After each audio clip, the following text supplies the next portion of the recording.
E hoje o tema autoconhecimento é o tema que o nosso querido professor, Dr. Jair Rodrigues, nos traz.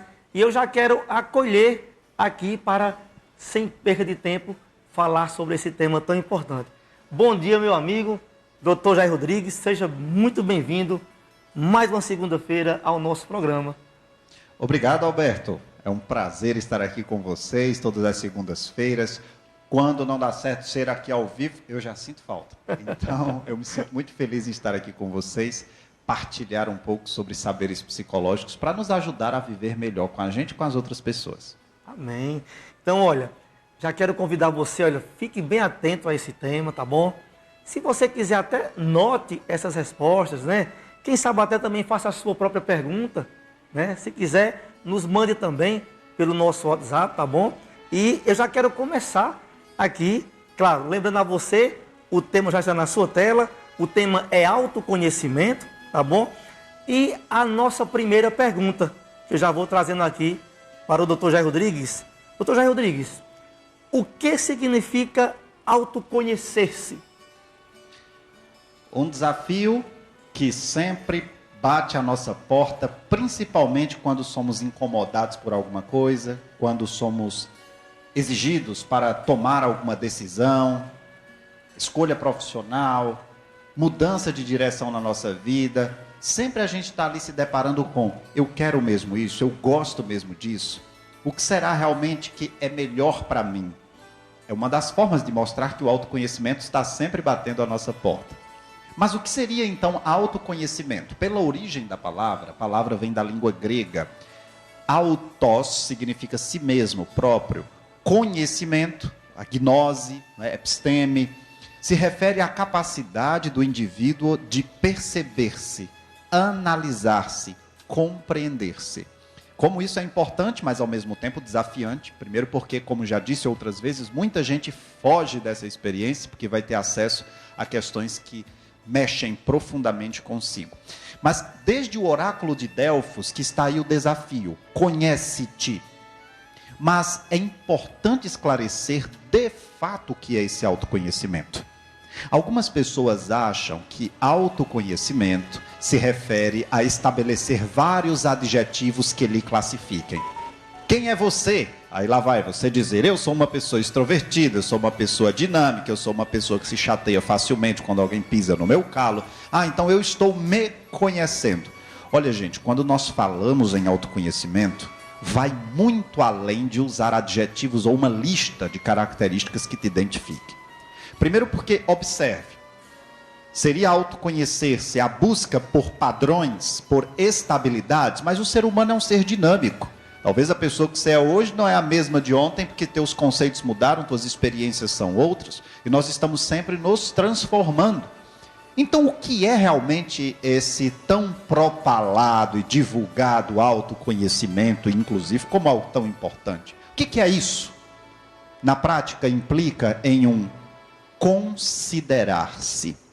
Na educação física, existe um termo chamado consciência corporal. Quando você está fazendo um exercício, se você tem consciência corporal, você está atento à tua postura corporal naquele momento, a sentir o teu próprio corpo, para saber se sua coluna está numa posição inadequada, se você está fazendo o exercício corretamente. Então, imagine que esse conceito de autoconsciência corporal se refira também à compreensão do autoconhecimento em termos de considerar-se. Ou seja, o que você pensa quando está submetido a determinadas condições? O que você sente diante de determinadas experiências? E isso em cada contexto, em cada situação. Portanto, autoconhecer-se não é a busca por aquilo que é padrão na gente, que não muda na gente, mas está sempre levando em consideração quem nós somos nas situações específicas. Vamos dar aqui um exemplo concreto para que todos entendam. Imagine uma pessoa que ouviu um desaforo. Chega outra e lhe diz: deixa para lá. Deixar para lá no sentido de não ficar buscando mais confusão? Tranquilo, ok. Mas eu preciso entender que feridas, de fato, formaram a partir daquilo que eu ouvi. Então, em suma, diríamos que a pessoa que se conhece, ela tem um constante exercício de se considerar nas experiências. E bacana, viu? E assim, já vamos para a nossa segunda pergunta, que eu creio, claro, com certeza, é um complemento para essa primeira. Dr. Jair Rodrigues, por que é tão importante saber sobre si mesmo? É muito importante saber sobre si, primeiro, para que nós entendamos até onde nosso passo pode ir. Até onde estão os nossos limites e procurar obedecer esses limites. Segundo, para que entendamos as causas dos nossos desejos. Por que eu quero tanto isso? Por que eu quero tanto aquilo? Exemplo, porque eu quero ser uma pessoa com um patamar financeiro elevado. Não dizendo se isso está correto ou se está errado. Entenda, mas compreender. Com base em que eu tenho esse desejo? Por que eu sou tão desesperado, desesperada por alguém na minha vida? Se eu me conheço, eu vou saber onde estão as causas desse desejo. Entendeu? Eu vou entender o que de fato eu estou querendo. E nem sempre a gente quer aquilo que a gente deseja. Às vezes você deseja algo, mas você não quer. No sentido de entender que aquilo pode não ser tão bom para você. E vale a pena ressaltar que não é interessante, de forma alguma, trocar o que mais você quer na vida pelo que você mais quer no momento. Não vale a pena trocar o que mais você quer na vida pelo que você mais quer no momento. Porque talvez aquilo que você mais quer no momento diga de uma necessidade de curto prazo, mas quais são os efeitos de médio e de longo prazo? Então, quando uma pessoa se conhece, ela é capaz, inclusive, de às vezes dar um passo para trás para dar 10 para frente. Porque ela sabe muito bem que ela vai ficar bem melhor se pisar aqui e acolá. Uma terceira questão que justifica a busca pelo autoconhecimento é a gente melhorar a nossa relação com as outras pessoas. Porque, por exemplo, se alguém aprendeu que foi criado de uma maneira que fizeram praticamente todas as suas vontades, e ela começa a descobrir que está transferindo isso para o esposo, para a esposa, para o namorado, para a namorada, para o amigo, que quando deixa de fazer um pouquinho de acordo com o que a pessoa quer, ela fica birrenta, sisuda. E ela começa a perceber esse jeito dela de transferir para o outro que ela recebeu da família, recebeu de A, B ou C.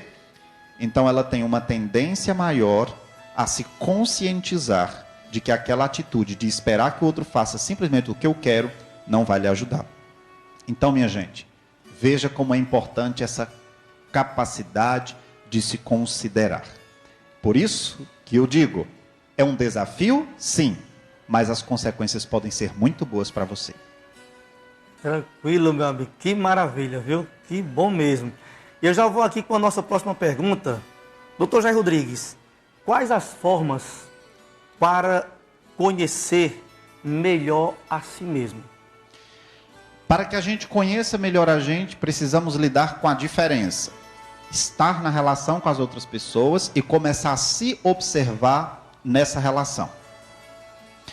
Perceber suas reações, observar em que se fundamentam seus pensamentos, refletir sobre modos diferentes de ser no mundo. Quando a gente começa a dialogar com uma outra pessoa, a gente vê que aquela pessoa pensa diferente da gente. E ter a abertura para entender que essas diferenças podem contribuir para que você perceba quem é você, é muito importante. Ao mesmo tempo também, uma forma privilegiada de buscar autoconhecimento é estudando sobre o próprio ser humano. É lendo. O mundo da leitura nos permite muitas e muitas vezes viajar em nós. Quando nós lemos conteúdos que dizem da experiência humana, dos medos, angústias, tristezas, frustrações, isso é muito bom. Outra forma muito interessante de gerar autoconhecimento é revisitar a nossa história de vida. Não se trata de filtrar pelo prisma da negatividade, mas quem sabe com irmãos, com pessoas com quem você conviveu em outros tempos e se encontra ali no momento, de alegria, no momento de confraternização, o mesmo encontro em geral, e falar sobre experiências que você já viveu. Você mesmo, sabe aquele álbum de fotos que está ali, guardado, empoeirado, e você pega e vai lembrar, nossa, olha só nessa época como era a minha vida. Meu Deus, me recordo daquela experiência que eu tive exatamente nesse dia dessa foto, aquela festa que fui. Entende? É muito bom gerar autoconhecimento a partir da revisita à nossa história de vida. Outra questão que pode gerar autoconhecimento também é despertar emoções através de filmes, através de livros, como falei, mas através de canções. Ali a gente vai percebendo onde estão pontos sensíveis sobre nossas condições emocionais.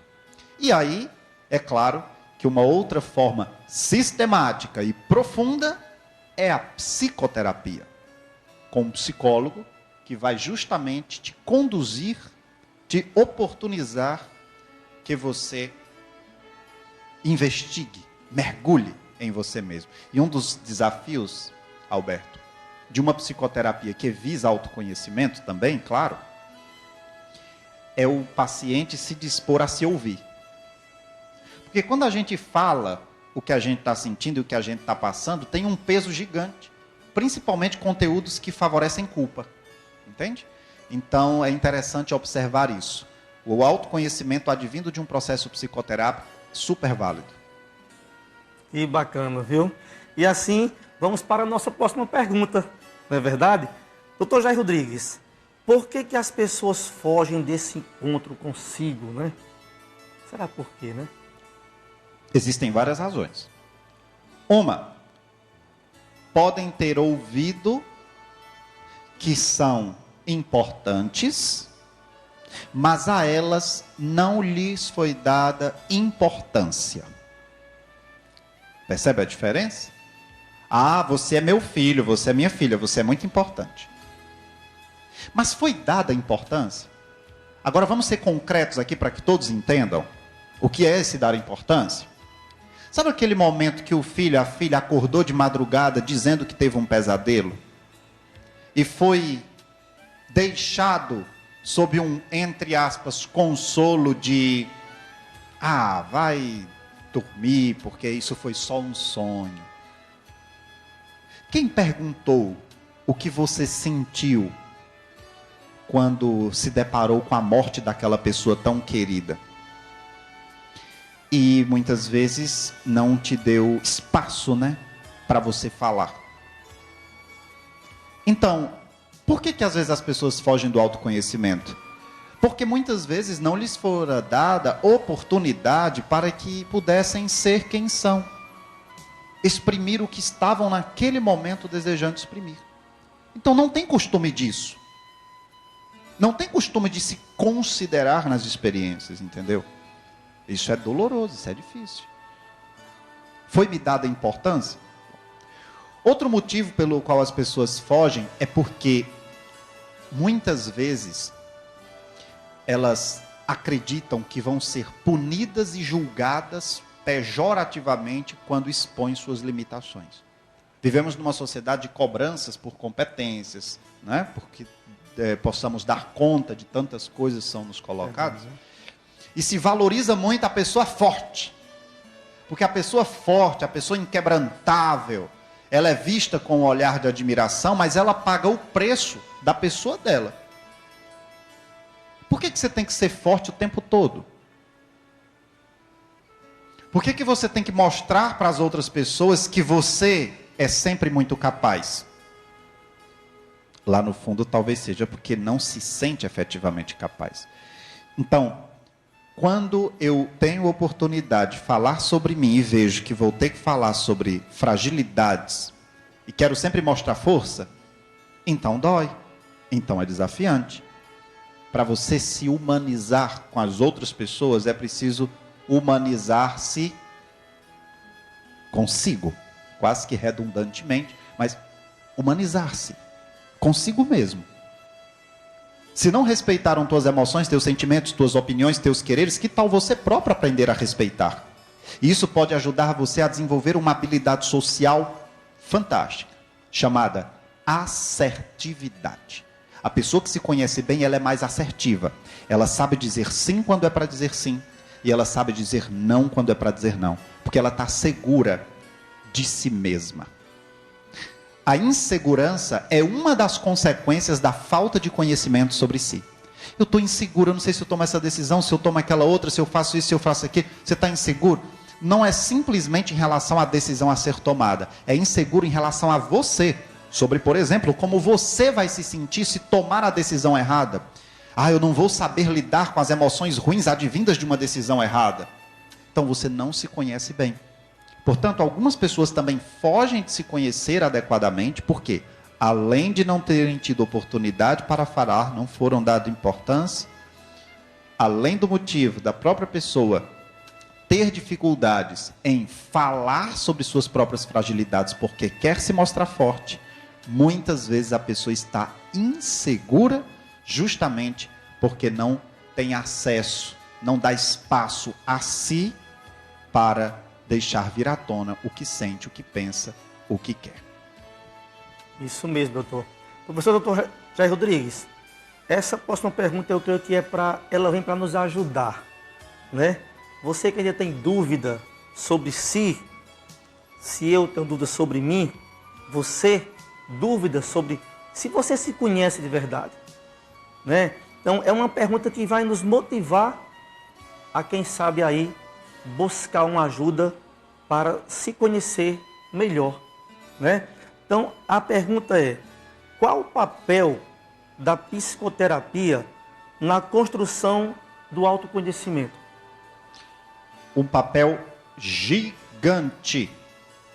O primeiro princípio que é seguido na psicoterapia é que para você se conhecer, você precisa de outra pessoa. Porque só se pensa a identidade na diferença. É com uma outra pessoa que você vai entendendo melhor os contornos que te identificam, que te formam. Então eu preciso me deparar com o que para perceber esses contornos? Com o limite. Imagine que você está ali contornando, circunscrevendo quem você é. Para você estabelecer esses limites, você tem que entender até onde é você, até onde é o outro. O que é demanda minha e o que é demanda do outro, para que eu não confunda, termine jogando toda a culpa para mim, ou então toda a culpa para o outro, como exemplo. Tá? Então, na psicoterapia, você vai estar diante de um outro, que por ser diferente, por pensar diferente, vai te ajudando a descobrir melhor os contornos que formam a tua identidade. Um segundo fator é que o psicólogo é um profissional preparado para compreender tuas estruturas de funcionamento psicológico. Por exemplo, assim como o nosso corpo tem uma anatomia, onde nós temos, sistema tegumentar, cardiovascular, respiratório, etc. A nossa psicologia também tem suas estruturas. Tem processos psicológicos básicos que nós também precisamos conhecer. Feito atenção, memória, volição, linguagem, criatividade, pensamento, raciocínio, senso-percepção, humor.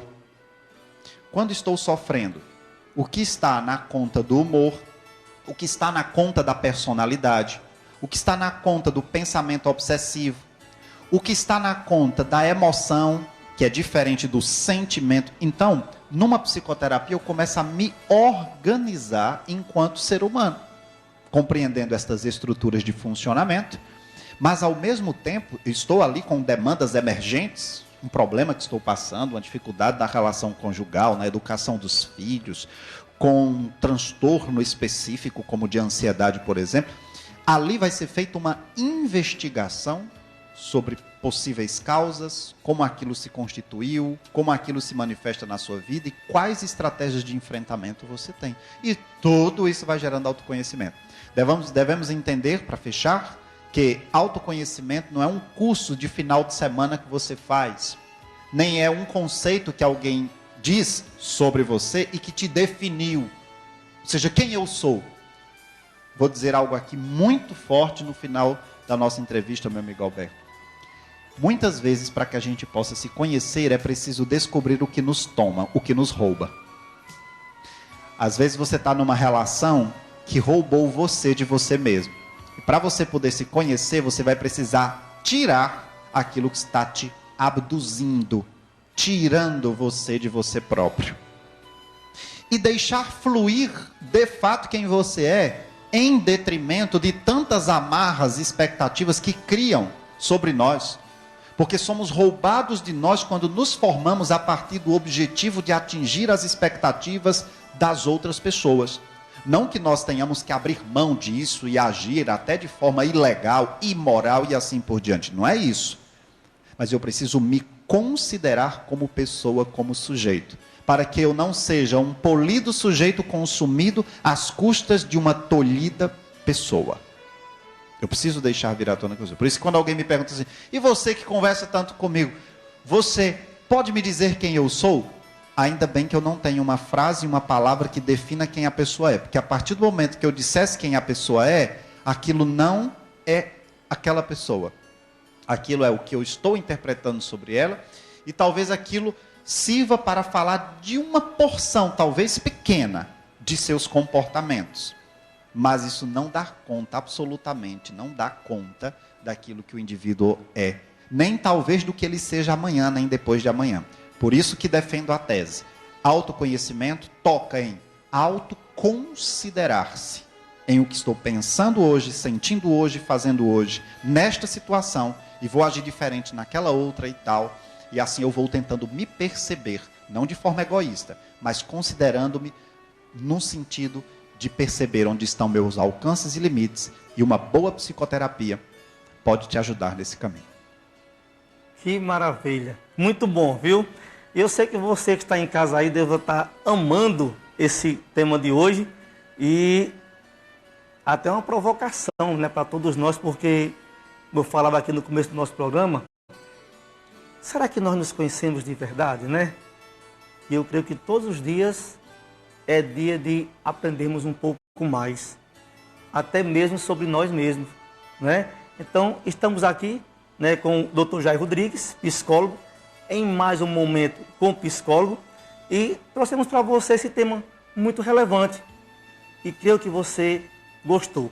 Quer rever? Talvez você ligou a TV agora, não pegou todas as perguntas e respostas, mas você pode acompanhar também em nosso canal do YouTube, Programa Amigos da Palavra.